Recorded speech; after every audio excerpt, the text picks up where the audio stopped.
Welcome to Decades of Influence, the podcast where we connect the dots between history, pop culture, and the ever-evolving digital world. I'm Brian, and today we're diving into the wild, wacky world of memes. From the viral baby that danced its way into our hearts in the 90s, to the Doge that became the internet's ultimate good boy, memes have transformed how we laugh, connect, and even protest. But they're more than just funny pictures. They're reflections of us, snapshots of our culture, and sometimes catalysts for change.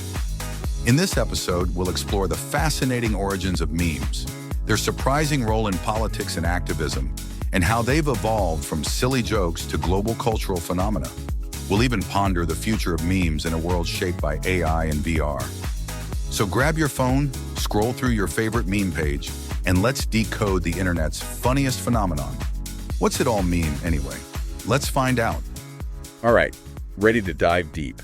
Today, it's the wild, wacky world of memes. Memes, huh? Yeah, like distracted boyfriend, Doge, all this. Even that 3D baby, the one with the weird dance. Everyone's seen it. What would the internet even be without him? It'd be pretty different, that's for sure. I think memes are way more than just funny pictures. They actually kind of shape our whole culture. That's exactly what we're going to dig into. We've got research piled high, articles all about memes from the very beginning all the way to how they're messing with global trends, even politics. Really shows how something so simple, just a way to make people laugh, has become this phenomenon, real world stuff too, not just online. So, got to start somewhere. Where'd this whole meme idea even come from? Not the grumpy cat pic, but the concept. Oh, that's interesting. It goes way back, actually. 1976, there's this guy, Richard Dawkins, evolutionary biologist, wrote a book, The Selfish Gene. Okay, memes in that. Not internet memes, no. But the idea itself, right there, he called it a meme. Any cultural info that spreads, like a gene, but for culture. Whoa, wait, so how we celebrate holidays? Those fashion trends that keep coming back? Okay. Those are memes. Exactly. And it's crazy, right? He's writing before the internet we know even exists yet.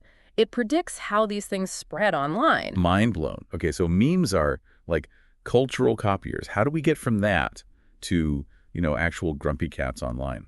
Well, the early internet was, think of it like a petri dish for this stuff. Those early communities, 4chan, Reddit, those were breeding grounds. So that's where the first internet memes, like we think of them, popped up. Yep, one of the earliest.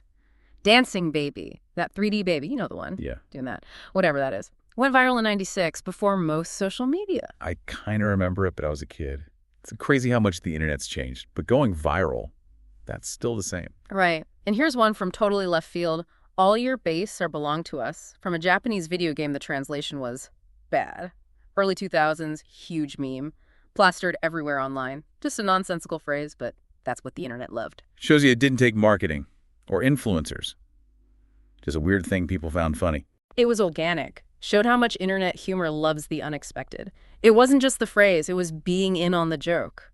Sharing that. Like a secret language of humor. Online, inside jokes. Yeah. But memes, they went beyond just being funny, right? Got tied up in our opinions, politics, all that. Definitely got more interesting. Went from jokes to being commentary, expressing yourself, even challenging stuff. So from haha funny cat to reflecting the real world's problems. Exactly. Think Pepe the Frog. Started as a comic character, totally chill. But online groups adopted him. His meaning went all over the place. Wild how he went from harmless to, a symbol for all sorts of stuff, even opposing ideas. Yeah. Why was Pepe so easy to, hijack? That's what's so fascinating. They're like blank canvases, memes. People put their meaning onto them. Same meme, different meaning to different folks.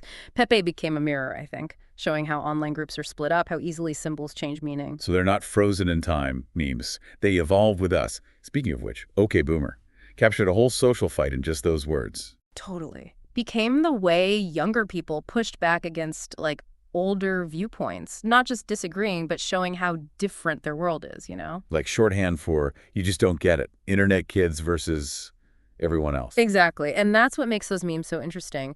People find humor in the shared experience, even if the experience is tough, like generational gaps or inequality, processing the world through humor. Like a digital political cartoon, but way more people see it.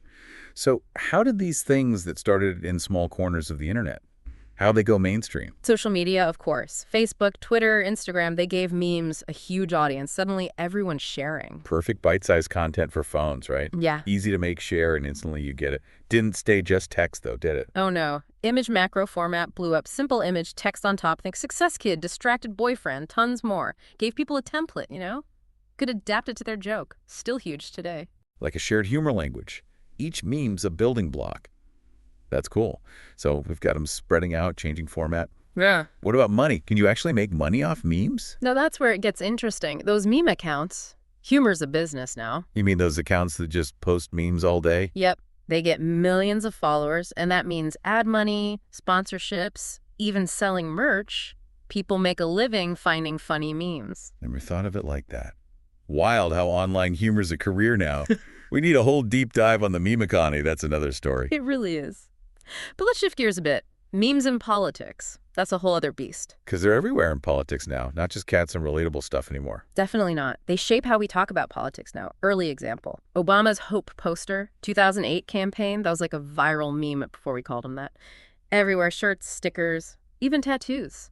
It captured a feeling. So powerful, one image doing that. Not a slogan or policy, just a look that people connected with. Speaking of looks, Bernie Sanders bundled up at the inauguration. That was mean gold. Bernie Sanders, right. Shows you even a normal moment becomes political with memes. People used it to say what they thought about the event, about politics in general, even just liking Bernie's attitude. Symbol of toughness, being real, and a little funny in a serious moment. Yeah. It's crazy how memes take those political things and add, like, layers of meaning. And they go viral, reach more people than normal political messages ever could. Shows you the power of the internet for that, to change minds, maybe. So we've seen memes in politics within countries, but do they work globally? Like, does a U.S. meme work in Japan or Brazil? That's what I'm wondering. They seem so tied to language culture. They do surprisingly well, actually. Nuances, sure, but trends are global. Take distracted boyfriend, tons of versions in different countries, languages. Everyone relates. Makes sense. Some stuff, everyone just gets it, and that's what memes are good at. Like a shared humor language across borders. Yeah, and that shared experience, that's powerful in a world where we're all connected more and more. Like a giant inside joke, even if we're from totally different places. I like that. But memes themselves, how they look, that's changed too. We've gone from static pics to GIFs, videos, even TikTok trends. New stuff all the time. Always changing, like the internet itself. Each platform has its own meme style. Like TikTok, lots of dances, lip syncing that become memes. Instagram, more those image macros, relatable quotes. Memes adapt to survive, basically. And natural selection, but for memes. Only the strong survive. What about how different people use them?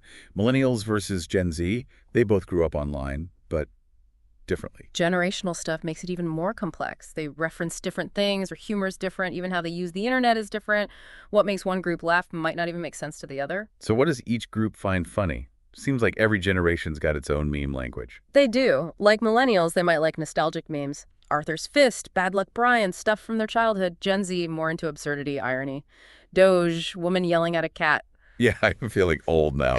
Like each generation has its inside jokes, and memes are how they tell them. It's not a fixed divide, though, right? Stuff changes. Oh, totally fluid. What's popular with one group can become popular with another later. And new generations online. They'll bring their own stuff to meme world. It's a mirror of online culture, always changing. Makes you wonder what the next big one will be. Yeah. And what it'll say about them, whoever makes it. Yeah, it's this cycle of creativity, culture changing. That's why studying memes is so cool. It's us, but through the internet. How we talk, how we connect, how we make sense of things, all through a funny picture or a phrase we all relate to. Pretty deep when you think about it. But it's not all fun and games.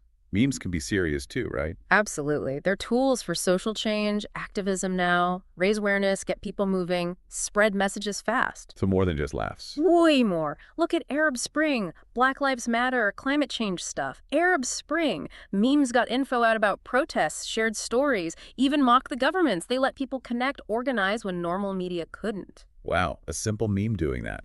Gives people a voice, gets them working together for big causes. Even online, that power's still there. It is.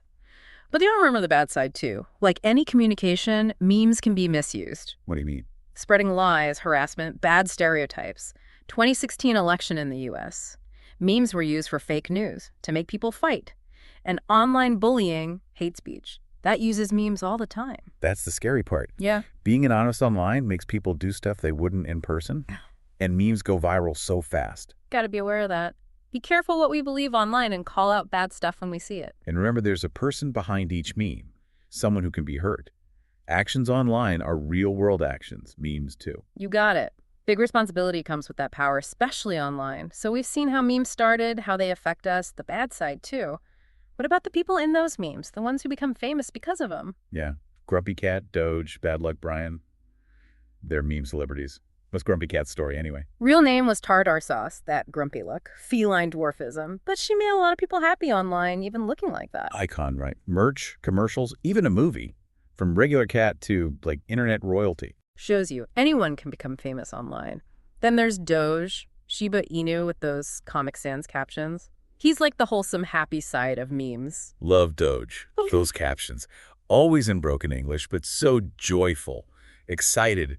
Impossible to be grumpy looking at Doge. Right. And we can't forget Bad Luck Brian. Awkward school photo. Tons of memes about, well, bad luck. Real name's Kyle Craven, and he's owned it, even been in ads. Shows you how a photo can take on a life of its own. It's wild how regular people and their pets become meme legends.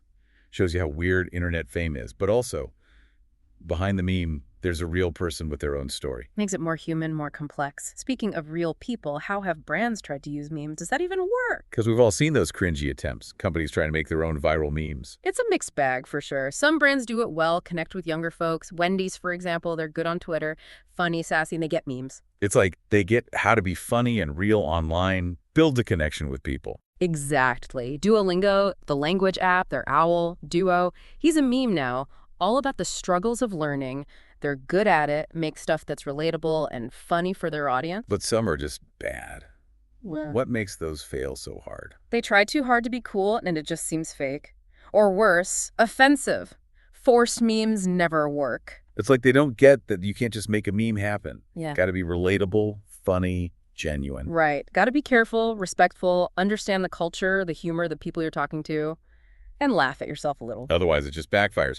So we've talked about the look of memes, but the words are a whole thing too. New vocabulary almost. Meme language is fascinating. How online stuff changes how we talk, even write. Tons of new words and phrases for memes. We use them all the time now. Like big mood, Yeah. chuji, yet. I'm not even sure I get some of them. Exactly. Big moods, strong feelings, but funny. Chuji, trying too hard to be cool, but actually out of date. Yeah. Yet, excited, or throwing something hard. Wild how those made-up words are. Normal now. New slang from online to real life. Shows you language never stops changing. Now, we talked about the good memes. What about the bad ones? The ones that just flopped. Meme fails are important too. Teach us what not to do. So what makes them fail? Bad timing, just not funny. All sorts of things. Some, it's just bad execution, image is bad, text is confusing, wrong time. Others, just not funny, or reference old stuff nobody gets. And some, they use stereotypes, make jokes that are offensive. Oof. Cringy for sure, but also a good lesson. Not every joke works, and got to know the rules of the internet to make a good meme. Absolutely. It's an art, not just throwing stuff together. Creativity, timing, knowing your audience. But even with those fails, memes have changed how we build communities online. I see that. They're like a shared experience, a language, a way to connect with people who like the same stuff. Examples. Fandoms, especially. Built around loving certain memes. SpongeBob, meme community, Rick and Morty fans, they share memes, inside jokes, even make art based on those shows. Creates a sense of belonging. Like a virtual clubhouse, but for meme lovers. Not just fandoms, though, right? Nope.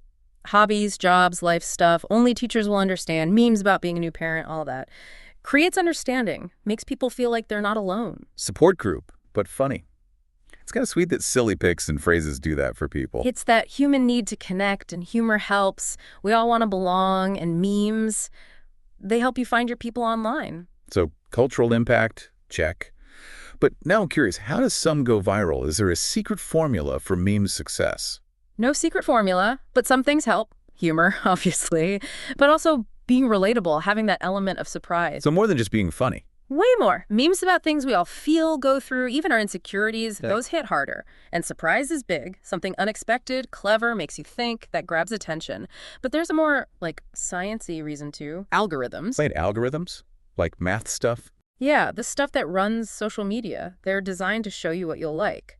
So you like and share certain memes.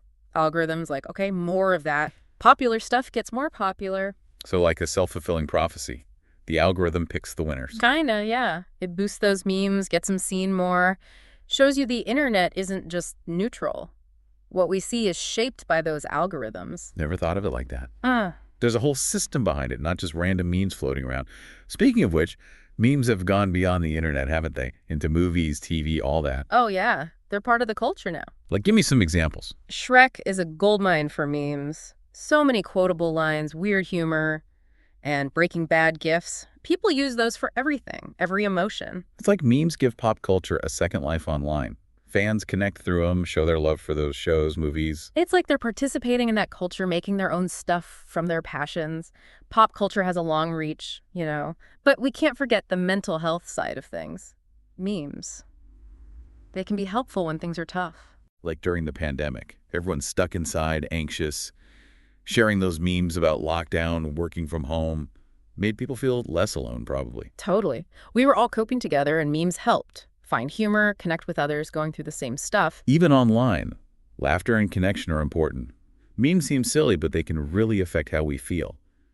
So, past, present, dark side. What about the future of memes? Where are they going? That's the exciting part. We don't know. AI, VR, all those new technologies. They'll change how we make and see memes. I can't even picture an AI-made meme. What if an AI could make memes based on what you like? Or seeing memes in virtual reality? Crazy to think about. We're entering a whole new era, and who knows what it'll look like. Blows my mind a little. But one thing's for sure. Memes are going to keep evolving, changing, surprising us. They'll reflect our world, how technology changes, and how much we need to connect to laugh. It's a fun ride to be on. I can't wait to see what happens next. It really makes you think, like, what'll be the big memes in 10 years? What'll define the next decade? Right. From Dancing Baby 2. I mean, we've come a long way. Speaking of which, you know what's always kind of blown my mind about memes? How they create these mini communities almost instantly. Oh, yeah, for sure. See a meme you love, and suddenly you're like connected to everyone else who gets it. It's the internet's secret handshake. And some memes are really good at that, building those little groups. Okay, give me an example. What kind of meme does that? Think of those super specific ones that only make sense if you're in the fandom, you know? Like, say you're deep into some anime series. Okay, yeah, I see that. All those inside jokes, references only true fans would get. Exactly. So those memes, they're how fans find each other, share that love for the show, even if they're miles apart. Like a virtual clubhouse Yeah. built on passion and a whole lot of memes. Precisely. And that feeling of belonging. Huge, especially if you're someone who feels kind of isolated offline, you know? Totally. Finding your people, but online, through memes. Exactly that. And it goes beyond fandoms, too. Memes about hobbies, jobs, even just life stuff. Oh, like those only teachers get this memes. Or the new parent ones. Yep. People going through the same thing. They connect, feel understood. It's like a support group, but way more fun. And that can be so valuable, right? Especially these days when it's easy to feel disconnected. It's actually kind of heartwarming. These silly pictures, phrases can really make a difference for people. Shows you we need connection, and humor is a powerful way to get that. So big picture stuff. We've covered a lot about memes, where they came from, how they affect us, culture, even psychology. We've seen how they make us laugh, make us think, connect us, even make us do things. But as we're wrapping up, there's this one question bugging me. What's it all mean? Ah, the big one. What's the point of memes in this whole digital age? Yeah, like, are they just a fun distraction, or is it deeper than that? I think it's way deeper. Memes are a reflection of us, of our culture. Okay, I like that. Like, they're digital fossils showing what we thought, how we felt. Exactly that. Our humor, our fears, our values, even our politics. And since they're always changing, it's like a real-time view of how those things are changing right now. Like a cultural weather report, always updating. Digital anthropology, almost. Kinda, yeah. Study memes, learn about humans in the 21st century. Makes you think. What'll people in the future think of our memes? Right. Doge. Distracted boyfriend. All those weird TikTok things. They might laugh, cringe, maybe not even get it. Like, imagine finding cave paintings. We guess what they meant, but Exactly. We're leaving those digital cave paintings behind. even if they don't understand, it's a glimpse into the past. That's the cool part. Memes are a window into our minds, all of us together, always changing, showing who we are. And who knows what's next? New tech, new trends, new ways of expressing ourselves. But one thing's for sure, memes are gonna be powerful. Will make us laugh, think, connect. Yeah. Maybe even change the world. It is amazing when you think about it. You know, funny thing is, at the start of this deep dive, I thought we'd end with some big prediction about the future of memes. Like, we'd have the answers. But that's part of what makes it so great, right? We don't know. Exactly. We can analyze them all we want, but memes are this wild, creative thing. The internet just makes it happen. And who are we to try and control that? Right. Better to just enjoy the ride, see where those memes take us next. And hey, maybe even make some of our own. Now you're talking. I've got some ideas cooking up. Keep me posted. Always looking for the next viral hit. So to everyone listening, don't just scroll past those memes. Think about them. What makes them work? What do they say about us? Because they could be showing us the future. Or just who we are right now. And on that note, we'll leave you to ponder the wild world of memes. Until next time. Happy meming. It's crazy, right? Something so simple, a meme. But it can mean so much. Says a lot about us. It really does. Makes you appreciate that, you know? That need to be creative, to connect with people, even if it's just through a joke online. We've covered it all today. From those old school internet memes to like AI making him in the future. Who knows what's next? From dancing baby to, well, your guess is as good as mine. What'll the next 10 years of memes even look like? Feels like a whole internet history lesson in just one deep dive. But what really sticks with you? What's the big takeaway? For me, it's how memes are like a mirror. They show us who we are as a culture. Digital fossils almost, our thoughts and feelings, frozen in time. I like that. Makes you wonder what people will think of our memes years from now. Doge, distracted boyfriend, all those TikTok things we try to understand. Right. Future folks might think they're hilarious. Or super cringe. Maybe they won't get the joke at all. Like us looking at cave paintings, trying to figure them out. We're leaving our own digital cave paintings behind, basically. But even if they don't get it, it's still a snapshot of who we were. That's what's so cool about memes. They're like a window into our minds, all of us, changing all the time, showing us who we are. And who knows what's going to happen next? New technology, trends, new ways of expressing ourselves online. It's all going to change. But memes, they'll still be important. Yeah, they'll make us laugh, think, connect. Who knows? Maybe they'll even change the world in ways we can't even imagine yet. That's the exciting part. So, to everyone listening out there, Yeah. Don't just scroll past those memes. Actually think about them. What makes them work? What are they saying about us? It might be a glimpse into the future or just showing us who we are right now. Makes you think, right? It really does. And on that note, that's our deep dive into the world of memes. Until next time, happy meming, everyone. And that's a wrap on today's episode of Decades of Influence. We've laughed at the absurdity of memes, marveled at their cultural power, and even explored their darker sides. From the early days of Dancing Baby to the revolutionary OK Boomer, memes have shown us just how connected and creative we can be in this digital age. But as much as memes entertain us, they also tell us a story, our story. They're the digital fossils of our time, capturing what we think, feel, and value, one hilarious image or phrase at a time. So the next time you see a meme, don't just scroll past. Think about what it says about our world, our culture, and maybe even yourself. And who knows, maybe you'll create the next viral sensation. Thanks for joining me on this deep dive into the wild world of memes. If you enjoyed this episode, don't forget to subscribe, leave a review, and share it with your friends, because just like memes, this podcast is better when it's shared. Until next time, I'm Brian, and this has been Decades of Influence. Happy meming, everyone.